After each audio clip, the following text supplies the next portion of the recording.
Today we're going to update the reptile room for July, so stick around. My name is Nick Pulaski. Growing up, I have always had a passion for wildlife, and with that passion, along with my passion of filmmaking, I get taken on some amazing adventures creating wildlife content, getting up close with a variety of incredible animals. So come follow along as I pursue my goals of educating, inspiring, exploring, and conserving wildlife, all while having fun, seeing the beauty in our natural world. What's going on, everybody? Thank you so much for joining me here today. As you saw in the thumbnail, unfortunately, we do have some bad news, and the bad news, it's unfortunate. These things do happen. You know, I will tell you the good, the bad, the ugly out of every situation. You know, I kind of like having that transparency on this channel. And at the end of the day, not all clutches make it fully, I should say. Luckily, we still do have two babies that are totally fine and healthy from the Mojave to lesser clutch. I had two of the babies unfortunately come out rather small and just die completely right out of the egg. And the other one was doing okay. And as everyone was kind of doing their first shed all together, that one did not make it. I just found it dead in the container with the other three, and that was super bumming for sure. So we lost, one of them was a lesser, one of them was a Mojave, and one of them was one of the blue-eyed Lucies, unfortunately. So it was just a big bummer for sure that we lost 3 out of the 5 of those animals. And really, I don't really have reasoning behind it. I just think they weren't necessarily fit to live. They really just kind of came out and they did not look like they were fully properly there. It's just one of those things that just kind of happens, guys, you know? I mean, not everyone shares their unsuccessful clutches throughout the year, but I'm someone that's going to give that full transparency and stuff like that because I love what we do here and everything. And luckily, we still have 2 healthy babies from that clutch, and we have a whole other clutch that came out earlier in June as well, too, that has been doing phenomenal, eating multiple meals, all perfectly healthy and everything. So thankfully, we do have some good news as well, too, to share with you guys. That's the only bad news, thankfully. And now I really want to share with you guys, now that those 2 snakes are out of shed, I really want to share with you guys the 2 snakes from that Mojave lesser clutch. Let's start with the Mojave first. Alright, so this little guy right out of the egg right here is the Mojave, and he is looking beautiful. I love that gold blushing on the alien heads and on the saddles right here. It just looks really nice and clean. It's a really nice looking animal for sure. This has a beautiful demeanor about it as well, too, very calm, and I'm really excited to, once we get this guy on food here in the next couple days, to get this guy up to size and hopefully into one of your guys' arms here in the future. So I'm really stoked about that. And then the last one from that clutch that is here is this beautiful one right here, and this is that blue-eyed Lucy. Oh my gosh, she is just gorgeous for sure.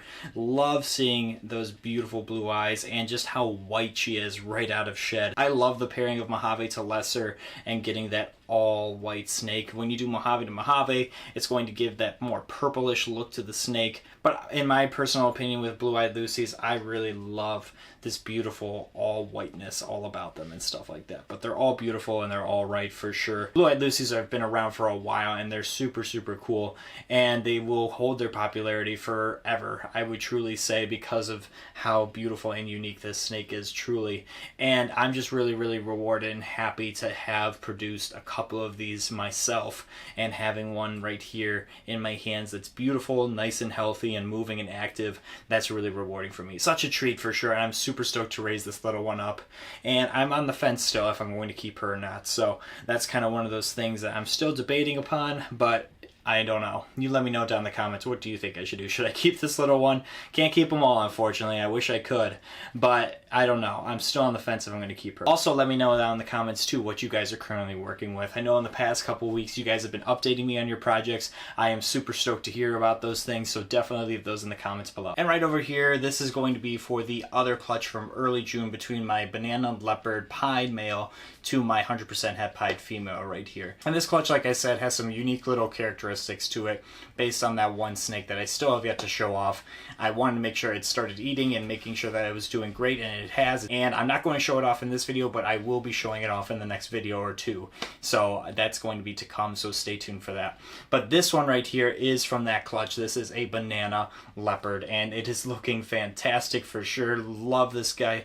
It's a really, really cool snake for sure. Beautiful coloration on this guy. I love the patterning on this animal for sure. It looks gorgeous. And I just really love the combination in general. It's a very simplistic 2-gene animal, banana and leopard, and I just really, really love how busy the pattern is for sure. Someone's going to get really lucky with this animal. This is definitely going to be an animal that is for sale, and it has only had 3 meals in it so far. I like to make sure that at least my animals have at least 6 to 7 meals in them before I put them for sale. And I'm going to basically switch these guys over to frozen thawed here shortly, so maybe in a video or two I'll share that process with you guys on how I do that. It's very simplistic. We're just going to offer them some frozen thawed and see who takes, and we're just going to keep working at that for sure. So this guy is a champ for sure, and I'm really, really stoked to see this guy grow and raise this guy a little bit longer before it goes to its future potential home. And right here we have this beautiful, beautiful low white pied female. I just love this girl. It's going to be really, really complex. That's my other trouble right now, is I'm debating on what to keep back from this clutch. And I think I may send this clutch in for some shed testing, just because of that one baby that we haven't really explained here yet. It's very, very unique. I know a lot of people say that they have some very unique stuff in their clutches, but I really don't know with that one baby, and you're gonna see just what I mean here in a couple weeks here for sure, what is going on with this baby. I mean, it could just be an anomaly for sure, but I don't know. It's something that I truly don't know, and it's kind of throwing some weird wickedness with some other babies in the clutch as well too. Kind of show a little bit of uniqueness for what they are, I should say. So I don't know, I'm just kind of torn in between on what to do in terms of holding some of these things back or not. So I don't know. We're just going to kind of see. The nice thing too with adding her is I don't have a visual pied female in my collection. So I may potentially hold her back for that reason, especially because she is super, super low white. I think that is just a really cool thing that maybe we can pass on to other babies as well too down the line. So, I mean, there's a lot going for her that would make me want to hold her back. But I don't know. Nothing's set in stone just yet. We have a while before these guys will be up for sale, potentially. Whatever is going to be for sale is going to be up and ready and well established for the NARBC Tinley Park show in October. So that's going to be the first show that I will vend with these guys. So that is going to be where you can get first dibs potentially if I do put these guys for sale. But yeah, this is that beautiful girl right here that I am just completely on the fence about keeping. And this is one of those snakes as well that's kind of throwing off my questioning a little bit, and I want to hear from you guys because I know that banana genes do have a lot of variation with them where they can have some whiteness to them and a lot of blushing. But this one just, I don't know, it sticks out to me a little bit. I don't know if it's just a lot of high blushing on this one for sure, but I don't know, just it's making me really question because this other snake in this clutch just really threw me for a loop and has been throwing everyone that I'm showing it to for a loop. I don't really know if there's something else to play in here. I mean, in theory, it's supposed to be just a banana 100% heifer pied.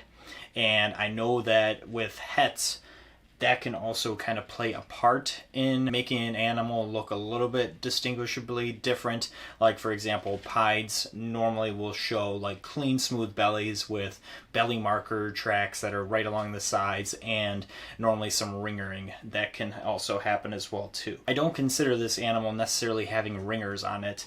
I just think it has a lot, and I mean a lot of blushing, and you can see that in the close-up shots of this guy. This one is definitely one that has a real good appetite for sure.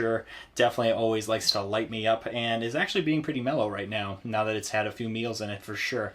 But definitely one of those ones that is definitely going to tone down as we keep continuously feeding it and giving it a good appetite. I am very, very confident this animal is going to do phenomenal when it comes to frozen thawed. So once we do that video showing these guys transitioning over to frozen thawed, I cannot wait to show you guys this one taking its first frozen thawed mouse. That's for sure. That's going to be really cool. Yeah, I want to hear your thoughts in the comments too. Am I just crazy? Am I overthinking this? Does this just look like a normal banana 100% heifer pied? Or do you guys think in the comments too that this has something else to play in it. This is just one of those things, like I said, no, I'm not giving you guys too much context just yet because I haven't shown that other baby yet, but I just have been very, very curious as to what potentially could also be at play here. So it's really fun, you know, having that thing, but I never would ever want to sell something without having utmost confidence that I know what I am producing here. And this one, from just a normal on paper standpoint, should just be a banana 100% het for pied. But it's kind of throwing something at me that's a little bit of a curveball. Could potentially be another holdback. I don't know for sure yet, but I'm really, really excited that we have this snake for sure. It makes the game a lot more fun, you know, working with these animals. It always keeps you on your toes for sure, and that's what I love about this. And it's going to be a really fun project to work in the future. Last but certainly not least, obviously we still also have those 200% het for pied females that are great all as well. But I mainly just wanted to show off the visuals that we hit today. And this is the last one, the trifecta as I like to call it, the banana leopard pied. And this little guy is doing phenomenal. Has a little bit of a smiley face on him as well too, right about here. Looks really, really cool. But again, just so hard, guys. It's just so hard to not want to keep all of these guys. And I don't know, it's one of those things too where, again, banana throws a lot of blushing. This is a ton of blushing for sure. I don't like to just boast that this is something really, really special because it could just be something that's nothing. And this is just something that kind of came out of left field and I'm just kind of questioning it a little bit, but I'm going to do my due diligence and research and get to the bottom of it.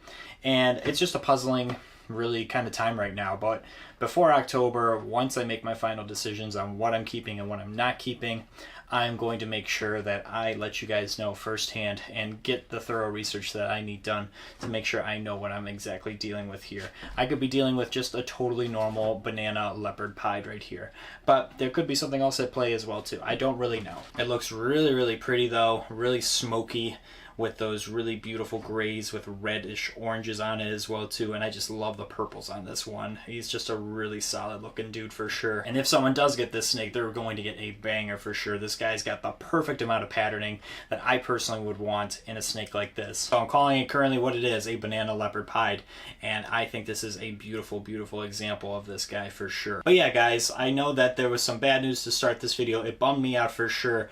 You know, it's never fun to lose any snakes, you know, especially ones that just came out of the egg, just took their first breaths and just weren't meant to make it, unfortunately. You got to look at the positives, you know. I mean, for the majority, all of these guys are perfectly happy and healthy, so I'm super happy and thankful about that. We have the incubator currently shut off right now. Nothing is incubating, but potentially we may still have some eggs on the way, so I'm really looking forward to that as well. And I'm just looking forward to the future with these guys, so I'm really, really stoked to be raising these guys up and see their progress as they grow for sure. So that's what I love about this, you know. Everything just kind of keeps you on your toes and you always want to just keep working these projects and keep doing more for sure, and that's what I love. So this coming month we're going to be doing some really fun stuff with this clutch, the other clutch, and also to finally unveiling that baby as well too, now that that baby is thriving and doing really, really well. Wasn't necessarily unhealthy or any problems with it before, but it just wasn't taking food or having interest at food at first, so I did want to count my chickens before they hatch. So now that it's eating, it has a few meals in it, and I know it's a little bit more bulletproof than what it was before. I am really excited to unveil that snake for you guys. So in the coming weeks, stay tuned. We're going to be sharing that snake with you guys, but I want to hear from you guys what you guys are personally working with. What snake from these clutches did you personally take interest in, and what do you guys personally like to work with? I want to hear all of that. So thank you guys for your ongoing support. Truly means the world to me. If you guys could do me a few favors, if you could like the video, subscribe to the channel, I would greatly appreciate it, as well as hit that notification bell so you know when I upload. Definitely check us out on our social media as well too. I'll be posting updates of these guys as they continue to grow there, so definitely check us out there as well. As always, guys, I appreciate you. Thank you guys for your feedback. Thank you guys for your comments. Thank you guys for your support. Truly means the world to me. And until next time, I will see you guys soon. Take care.